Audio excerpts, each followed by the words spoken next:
다음은 2015년 문제로 넘어가서 1회 문제에서 처음은 27번 문제를 풀어보도록 하겠습니다. 쌀을 도정함에 따라서 그 비율이 높아지는 것인데요. 성분이 가장 높아지죠. 그리고 오리지닌의 경우에는 이것은 쌀의 단백질, 성분 이름을 우리는 오리제닌이라고 이야기를 합니다. 다음 문제는 31번 문제로 가볼까요?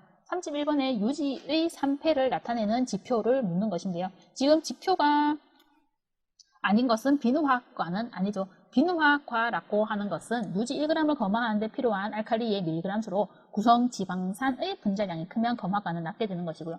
나머지는 산패를 나타내는 지표인데 먼저 과산화물가를 먼저 보시면 과산화물가는 정의는 유지 1kg에 생성된 과산화물의 밀리그램 당량으로 유지의 초기 산패도를 알 수 있다는 것입니다. 그래서 산패가 만약에 많이 진행된,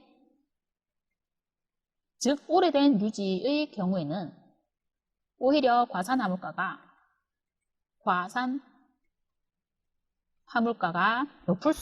낮을 수가 있습니다.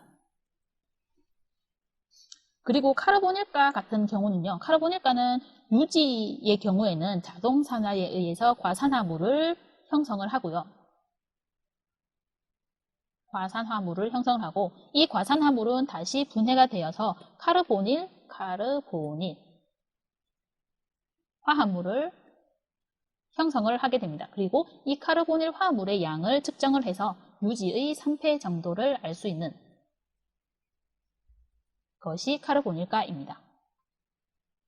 TBA가라고 하는 것은요. 유지가 산패에 의해서 생성되는 것 중에 말론알데하이드라고 하는 것이 있는데 이것을 측정을 하기 위한 것입니다. 그래서 TBA가 같은 경우는 지시약을 사용하는데 이 지시약이랑 지방산의 산화 생성물인 말론알데하이드가 반응을 하면 붉은색이 나오게 되고 이것으로 산패 정도를 알 수 있는 것이라고 보시면 되죠.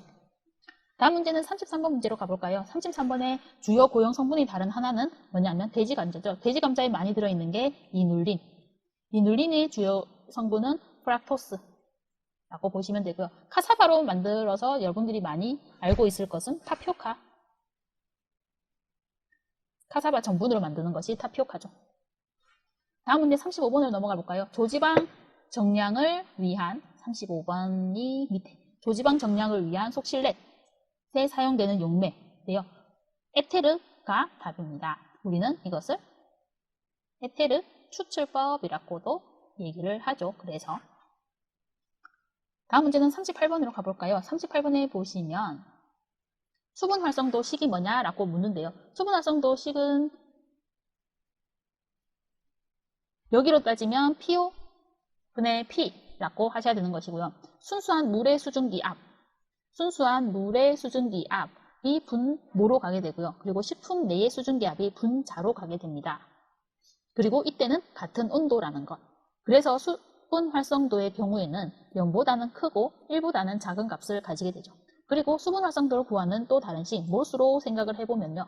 물의 몰수, 그 다음에 용질의 몰수, 그리고 분의 물의 몰수도 수분 활성도를 구하기 위한 공식이라는 것 하나 기억을 해두시면 좋겠습니다. 다음은 2015년 2회로 넘어가 보죠. 풀어보실 문제는 25번 문제입니다. 전분에 대한 설명으로 틀린 것은인데요. 2번이죠. 알파 전분, 베타 전분이 무엇인지를 알고 계시면 풀 수 있는 문제이고요. 생전분이 베타형 전분이고요. 생전분에 물을 가해서 가열하는, 흔하게 얘기하면 밥을 만드는 과정이 호화라고 얘기를 하는데 우리는 호화 전분이 알파 전분이라고 얘기를 합니다. 그리고 이 알파형 전분이 부분적으로 탈수가 되어서 좀 딱딱해지는 과정이 노화인데 노화의 경우에는 이렇게 많이 제가 설명을 드립니다. 알파형 전분의 부분적, 전체가 다 베타형 되는 것이 아니고요. 부분적으로 베타화가 되는 것입니다. 그래서 베타형 전분이라고 하는 것은 생전분이거나 또는 부분적으로 베타화가 되었다면 노화 전분을 얘기하는 것인데 이것이 호화된 전분, 밥으로 지어진 알파형보다 소화가 더 잘 되는 것은 아니겠죠. 다음으로 26번 문제인데요. 26번은 관능검사에 관련된 문제고 차이식별검사 방법을 구분을 하면 종합적 차이검사와 특성 차이검사로 나눌 때 종합적 차이검사에 해당하는 것이 무엇이냐라고 묻는 문제인데요. 관능 검사의 경우에는 여러분들이 밑에 해설이 나와 있는 이것을 보고 구분만 할 수 있으면 풀 수 있는 문제입니다. 그래서 26번에는 3점 검사가 되겠고요. 그리고 A, 부 A 검사의 경우에는 또 보기에서 어떻게 나올 수가 있냐 하면 A, not A 검사라고 나올 수 있으니 이 두 가지로 여러분들이 같은 말이구나, 종합적 차이 검사에 들어가는구나 라고 보시면 되고요. 다중 비교 검사 같은 경우는 또 다시료 비교 검사라고도 보기에 나올 수 있으니 또 같이 보시면 되지 않을까 생각을 합니다. 다음은 31번으로 한번 가볼까요? 31번으로 보시면 전단 응력이 전단 속도에 정비례하는 형태, 우리는 이것을 뉴턴 유체라고 하는데 뉴턴 유체가 아닌 것을 찾으라는 것입니다. 토마토 케첩은 뉴턴 유체가 아니죠. 일반적으로 매우 묽은 용액과 물 같은 경우가 뉴턴 유체의 특성을 나타내고요. 그림으로 그리자면 전단 응력과 그리고 전단 속도에 정비례한다 라고 그려지게 되고요. 또 다르게 얘기를 하면 전단 응력 그리고 점도, 전단 응력에 따라서 점도가 일정한 형태로 나타나는 것이 뉴턴 유체의 특징입니다. 그러면 토마토 케첩은 비뉴턴 유체라고 얘기를 하는데 전단 응력과 전단 속도에서 이런 일정한 비례관계가 성립하지 않는 것을 우리는 비뉴턴 유체라고 하고요. 비뉴턴 유체 중에서도 이 토마토 케첩은 무엇이냐? 틱소트로픽 유체라고 얘기를 합니다. 이 틱소트로픽 유체 같은 경우는 일정한 전단 속도일 때 시간이 경과함에 따라서 외관상 점도가 감소하는 유체라고 이야기를 하고요. 좀 더 현상으로 설명을 하면 케첩이 흔들면 이것이 전단 속도가 일정하다는 것이죠. 케첩을 흔들면 점도가 감소한다. 다르게 얘기하면 짜기가 쉬워지는 것을 이야기를 합니다. 다음 문제는 33번 문제입니다. 고맥톡실팩틴의 맥톡실기 함량은 일반적으로 몇 퍼센트 정도인가 라고 되어 있는데요. 우리가 맥톡실 함량에 따라서 팩틴을 구분을 하면 저맥톡실팩틴, 고맥톡실팩틴으로 구분을 하게 되고요. 고맥톡실팩틴은 하이 맥톡실팩틴, 그리고 저맥톡실팩틴은 로우 맥톡실팩틴이라고 얘기를 합니다. 이것은 7%를 기준으로 하는데요. 7%보다 높으면 고맥톡실팩틴이고 7%보다 낮으면 저맥톡실팩틴으로 갑니다. 그래서 고맥톡실팩틴은 7에서 14가 되고요. 그리고 저맥톡실팩틴은 0에서 7이 되는 거죠. 그러면 14는 왜 안 넘어가느냐? 45에서 50도 7% 이상이고 25에서 30도 7% 이상이 아닙니까? 라고 얘기를 한다면 팩틴에서 이 맥톡실기 함량이 최대한 들어가면 그것을 기준이 14%라고 보기 때문입니다. 그리고 HMP와 LMP를 여러분들이 구분을 하실 때 물론 이 맥톡실기 함량으로도 구분을 하고요. 그리고 맥톡실기 함량에 따라서 계열 형성의 양상도 조금 다르게 되는데요. HMP 같은 경우는 이 용액에 당과 산이 있으면 충분히 계열 형성이 가능합니다. 그런데 LMP 같은 경우는 당과 산이 적어도 당도 좀 적고 산이 좀 적어도 칼슘 이온 같은 이런 금속 양이온이 존재를 하면 계열 형성이 가능하거든요. 그래서 LMP 같은 경우는 저맥톡실팩틴 같은 경우는 저당 계열 형성이 가능하다라고 얘기를 합니다. 다음은 38번으로 가볼까요? 38번에 보시면 유중수족형 교질상식품은 무엇인가? 이런 구분하는 문제는 단순한 문제이기 때문에 반복해서 시험에 나오는 경향도 있고 그리고 여러분들이 놓치면 정말 아까운 문제죠. 유중수족형 교질상식품은 지금 마가린이고요. 우유, 마요네즈, 아이스크림 전부 다 OW형이 됩니다. OW형은 oil in water, 물 안에 기름이 있는 형태고요. 그래서 우리는 이것을 물 안에 기름이 있는 형태라고 이야기를 하게 됩니다. 그리고 WO형 같은 경우는 물이 기름 안에 있는 것. 그래서 기름 안에 물이 있는 형태고요. 우리는 그래서 이것을 기름 안에 물이 있는 형태라고 이야기를 하죠. 다음은 2015년 3회 문제로 넘어가 보겠습니다. 2015년 3회에서 제일 먼저 21번 문제를 볼까요?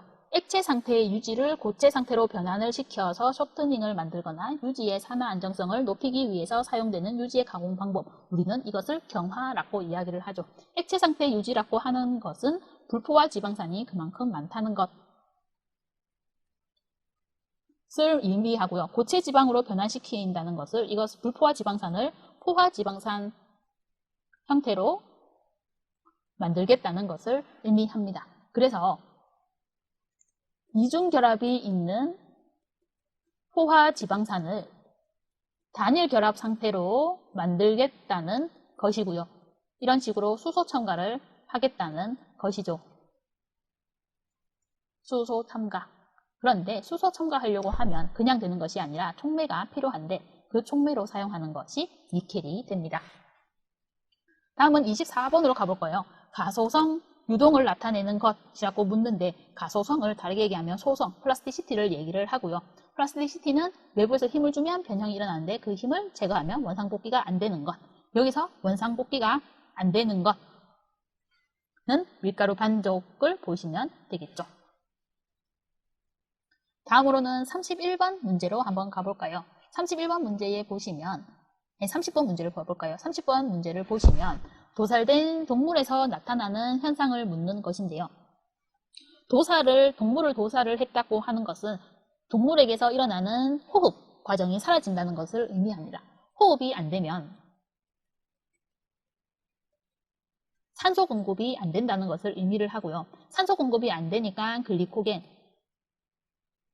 현기적 분해가 일어나게 되고요. 현기적 분해가 일어나게 되면 젖산, 생성량이 많아지고 그리고 ATP는 낮아지고 pH도 낮아지는 산성으로 가는 현상이 일어납니다. 그래서 여기서 일어나는 현상은 젖산 생성이 증가한다가 정답이 되겠죠.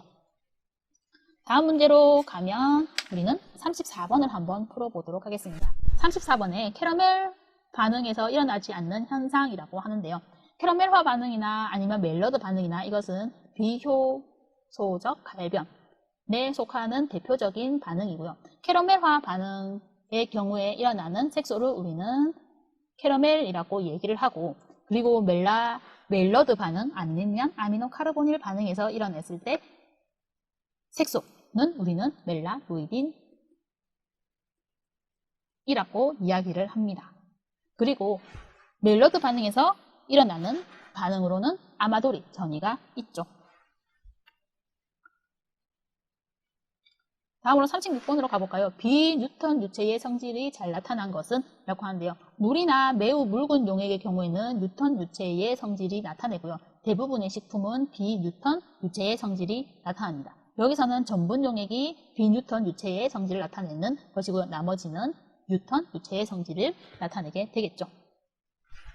그럼 여러분들의 합격을 기원하겠습니다.